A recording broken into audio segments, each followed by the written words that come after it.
2, 1. Boom! And welcome to the Big Honker Podcast. Today, June 4th, I'm Jeff Stanfield with the world-famous Andy Shaver, and this is brought to us by Boss Shop Can you Shells. believe it? This is June 4th. Can you believe it? It's been a quick day. Went through 3 days today.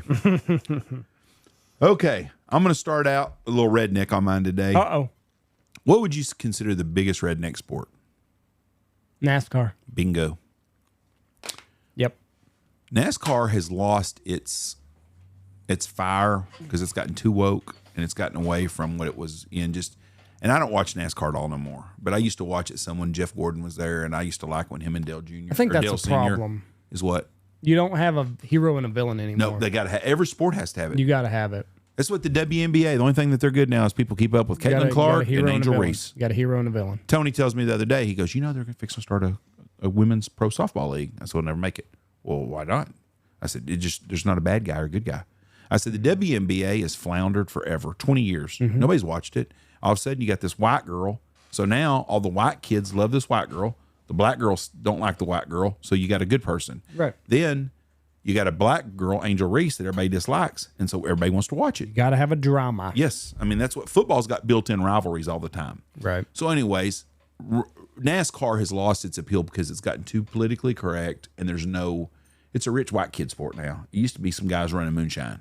Right. With some numbers on the side of their car, and they bumped and did everything. Anyways, Bill France passed away today in 2007. Bill France Jr., and he was the CEO of NASCAR.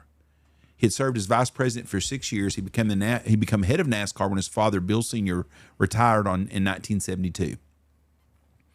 When he took over in 1972, he started doing more things. He started getting away from smaller tracks and went to some bigger tracks. He continued his father's legacy by fostering growth of the Daytona 500 stock car and the Daytona 200 motorcycle race.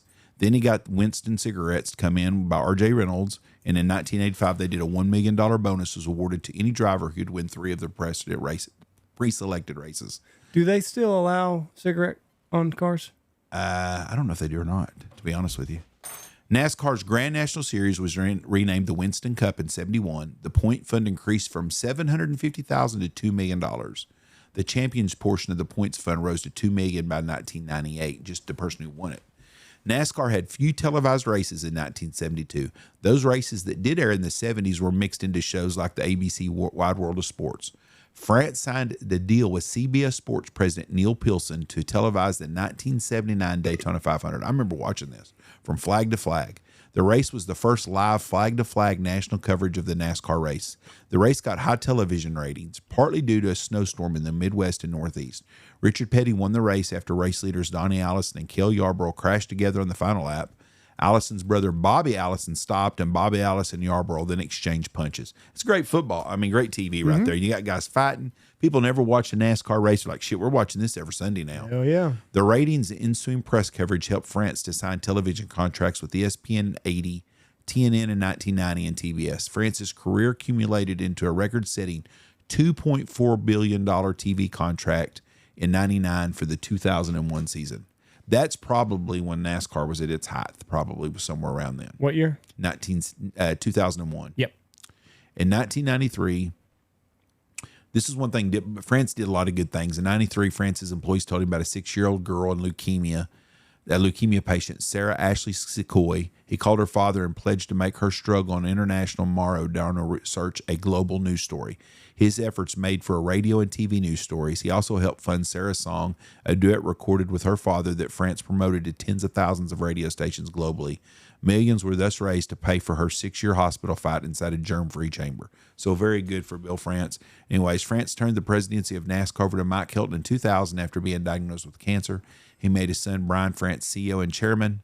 The France family continues to own NASCAR outright and has a controlling interest in racetrack operators, International Speedway Corp. France Jr. continued as chairman of the board of IC until his death. His daughter now is the ICS president. France died of lung cancer in Daytona Beach on June 4th, 2007. His death occurred during the rain-delayed Autism Speaks 400 Cup race, and his death was reported during the live broadcast of the race at lap 261. They had the Winston Cup. Yep, that was the name of the deal. Yeah. Now it's like the Nextel something or something. I don't know what it is even now. Winston or R.J. Reynolds reached a $246 billion settlement reached by tobacco companies with the states with the states requires the companies, among other things, to curb cigarette advertising and launch smoking prevention campaigns aimed at teenagers. Cigarette makers also agreed to compensate the states for the cost of treating sick smokers. How much? 260 billion? 246 billion. Good Lord, I had a lot of money. The Winston Racing Series is held weekly at nearly 100 paved and unpaved tracks nationwide. Teams of hometown competitors get a chance to attain local, regional, and national recognition and a share of the $1.4 million championship fund. So Here you go. they paid a lot of money to keep business as usual. That's my kind of. It must be a shitload of profit in cigarettes, and a lot of tax dollars. The government don't want to get rid of it because of taxes on it. It's kind of like everything else. That's like the going green. They don't get rid of petroleum. They can't afford it. Okay, my person born today was instrumental. I don't know if instrumental is a word. She's a very interesting lady. She is a singer. She sang with Mama Cass. Do you know who this would be? Nope. You don't know who Mama Cass is? No clue. Oh my gosh. Have you ever heard of the Mamas and the Papas? I have California Dreamin' on Such a Winter's Day. One of the best songs ever. not heard that song. You've never heard that song? I don't think so. California Dreamin' on Such a Winter's Day. Well, you're I've butchering been to a church. Mamas Along and the way. the Papas. On my knees. You've never heard this? Yes, I have heard that. It's a great song. I don't know if I've seen it in movies before. Hold on. Yes. Yes, I've heard that song. What's Monday, Monday? That's another song. I didn't like it as much as I did California Dreamin'. It's a terrible sound coming across that too. I think it's just a shitty song. Anyways, Anyways. go ahead. Monday, Monday. Yes, I have heard that song. Okay. Phillips was born to John Phillips. Do you know who John Phillips is?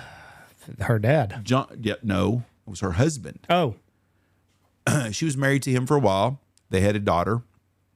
They had a daughter named, I just lost the damn thing, and I know his daughter. I know the daughter. Chariot. No, she's famous. Her daughter's famous too. Cher. No, hold on just a minute. Bijou Phillips is one of their daughters, I believe. Never heard of Bijou. She's an action Bijou or whatever her name is. Bijan? Bijou, I think's her name. She was married to John Phillips, Dennis Hopper, who we did the other day, and Robert Birch.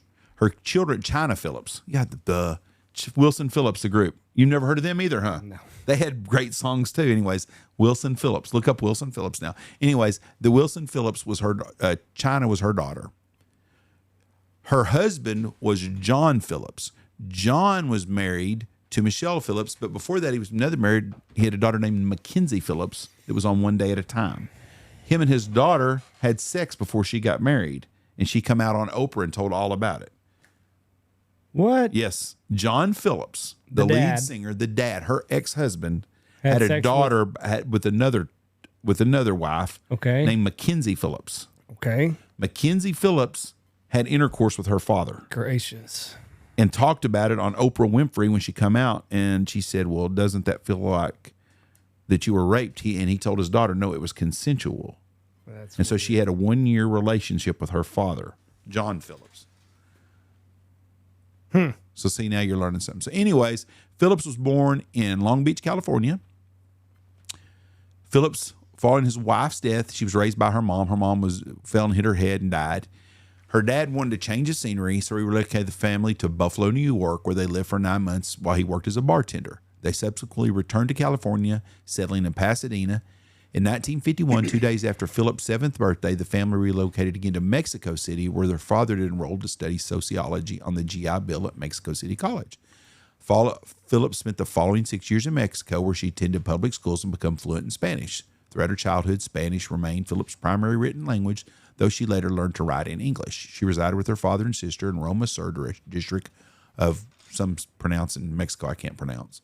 Phillips recalled that her and her sister's experience living in a different culture helped us get over my mother's death. Instead of grieving, we become very strong, independent, free. At the age of 13, Phillips returned to the United States with her father and sister. There she became a childhood friend of Sue Lyon. Phillips attended several high schools in Los Angeles. While a student, Phillips played several sports and studied piano, guitar, and cello. During her sophomore year, after being caught skipping classes, Phillips was expelled. In 1961, at the age of 17, Phillips relocated to San Francisco to live with her friend Tamar Hodel and began working as a model. She appeared in billboard advertisement for Lucky Lager beer and print ads for cold bathing suits. Phillips quickly became immersed in San Francisco's counterculture music, and that's where she met John Phillips. While he was touring California with his band The Jurymen, and the two began a whirlwind romance, he divorced his first wife and married Michelle on December 31st, 62, when she was 18 years old. They started the Mamas and Papas. She co-wrote the song California Dreamin' and If You Can Believe Your Eyes and Ears. Recording the Mamas and Papas' second album, titled The Mamas and Papas, was interrupted when Michelle's affair with Gene Clark of the Byrds was revealed. She'd already had an affair with Denny Doherty, who was in the band. Her and John Phillips finally got over that shit, and they wrote a song about it. I Saw Her Again. So she finally gets fired from the band. She was a real bitch is what she was. They were on Sullivan or one of them shows. They were lip singing a song, so she ate a banana. She ate a banana. So you've seen that before. I saw that before. Okay, so anyways, they fired her. The girl that they hired wasn't very good, so they brung her back. And now in August of 67, the band played what would be their final live performance at the Hollywood Bowl. Phillips would go on to record a fourth and final album with the band, the Papas and the Mamas, before going on a hiatus. In February of 68, she gave birth to their daughter, China Phillips, who later became a vocalist with the 1990 pop trio Wilson Phillips. Michelle and John, whose marriage was failed at the time, filed for divorce in Los Angeles County Court. The Mamas and the Papas officially disbanded in 71 before releasing their final album, People Like Us. So anyways, that was Michelle Phillips. She ended up becoming, in 1987, Phillips starred on Knots Landing as the constantly scheming Anna Matheson Sumner, the mother of star Nicolette Sheridan's character, Paige Matheson. So anyways, that is Michelle Phillips, and she is still alive. So anyway, she was a very talented lady and a very, very, very good singer.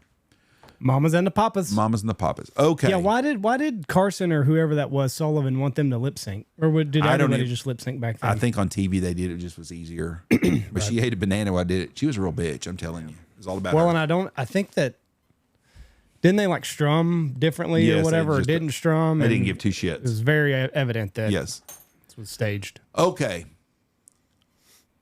On June 4th, 1974, one of the most amazing sporting event catastrophes ever happened as a promotion at a sporting event. Do you know what that would be? It's not the Olympics where they killed the Israelis. No. That was September 2nd because I watched that movie on an airplane.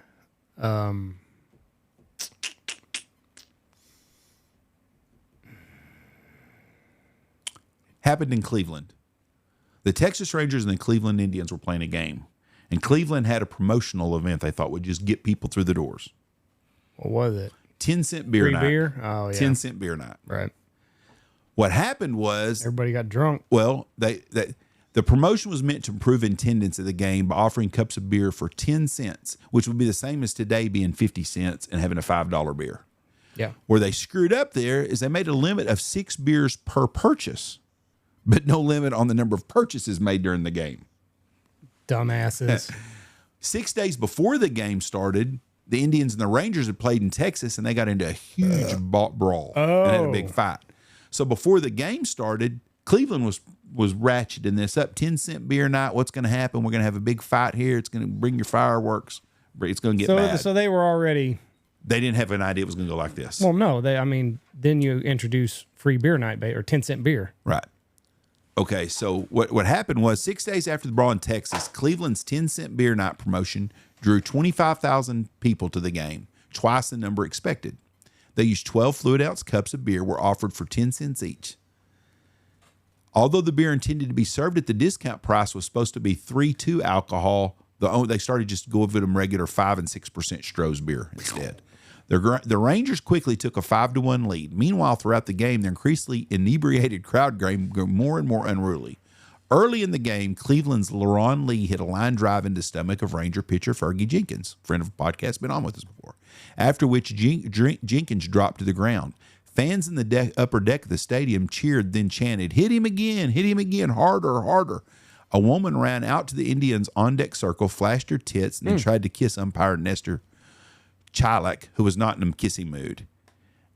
Tom Grieve hit his second home run of the game. A naked man sprinted to second base and slid in, probably getting dirt in places unsuitable for speculation. Good Lord. Said by this one sports writer. One inning later, a father and son pair ran onto the outfield and mooned the fans of the bleachers. Some fans brought firecrackers to the game, which they set off in the stands or lit and threw onto the playing field. As the game progressed, more fans ran onto the field and disrupted play. Rangers first baseman Mike Hargrove was pelted with hot dogs and spat at. At one point was nearly struck by an empty gallon jug of Thunderbird, so they're throwing Thunderbird at him. The Rangers later argued a call in which Lee was called safe in a close play at third base, spiking Jenkins with his cleats in the process and forcing him to leave the game. The Rangers' angry response to this call provoked an enraged outburst from Cleveland fans who again began throwing objects on the field. A fan also threw lighted firecrackers into the Rangers' bullpen. Gracious. The clouds of firecrackers and marijuana smoke further contributed to the unsettling mood. If we get Jim Kern on here again, he was in this game. We got to ask him about this. Wow. By the seventh inning, families and those fans who remained sober had mostly left the ballpark. Yeah, I'd be out. And the remaining crowd became increasingly intoxicated and belligerent. Early on, the demand for beer surpassed the Indians' capacity to ferry it to concession stands. And a luminary, perhaps the same person who suggested promotion in the first place, decided to allow fans to line up behind the outfield fence and have their cups filled directly from Stroh's Company trucks. Can you imagine that drunk idea? We just let them go out to the beer truck and they just do it there. The promotion achieved critical mass at that moment as weaving, hooting queues of people refilled via industrial spigot. In the bottom of the ninth, the Indians managed a rally tying the game 5-5 and had Rusty Torres on second base represent the potential winning run. However, with a rowdy crowd that had been drinking heavily for 9 innings, the situation finally boiled over. Finally. After the Indians had tied the game, a 19-year-old fan named Terry Yerkuk ran into the field and attempted to steal Texas outfitter Jeff Burrows' cap. I think Jeff Burrows or Will Howard, one of the Rangers, Jim Kern told me he was a massive man like Frank Thomas, 6'6", 250 pounds. Not the guy you want to rip his hat off his head. According to Yerkuk, he dropped the hat and he picked it up. I looked up and saw Burrows looking at me and I said, oh, hell. Burrows kicked Yerkuk and stumbled in the process. Thinking that Burrows had been attacked, Texas manager Billy Martin and his players ran onto the field, some with bats.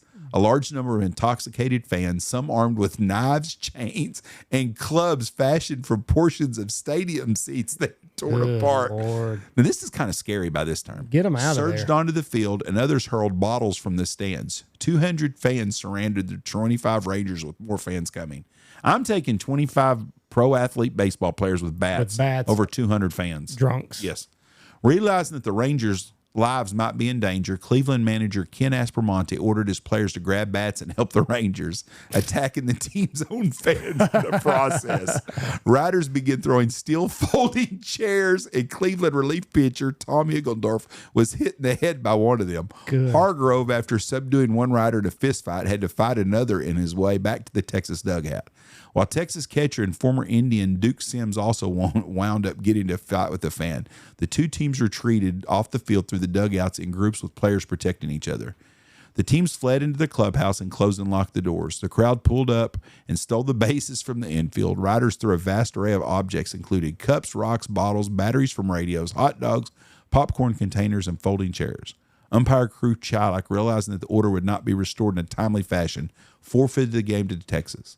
He, too, was a victim of riders as one struck and cut his head with part of a stadium seat, and his hand was cut by a thrown rock. He later called the fans uncontrollable beast and stated that he'd never seen anything like that happen except in a zoo. The rioting continued for 20 minutes. As Joe Tate and Herb Score called the riot live on radio, Score noted the security guards' inability to handle the crowd. Tate said, "Oh, this is absolute tragedy." The Cleveland Division of Police finally arrived to restore order, arresting 9 fans. Indian players escorted the Rangers to the team bus. A local sports writer, Dan Coughlin of the Chronicle-Telegram, attempted to interview fans but was punched in the face twice. Cleveland manager Phil Seegey blamed the umpires for losing control of the game. What are you supposed to do? The Sporting News wrote that Siegel's perspective might have been different had been in Chilak's shoes in the midst of a knife-wielding, bottle-throwing, chair-tossing, fist-swinging drunks. American League President Leek McPhail commented, "There was no question that beer played a part in the riot." Yeah, no shit.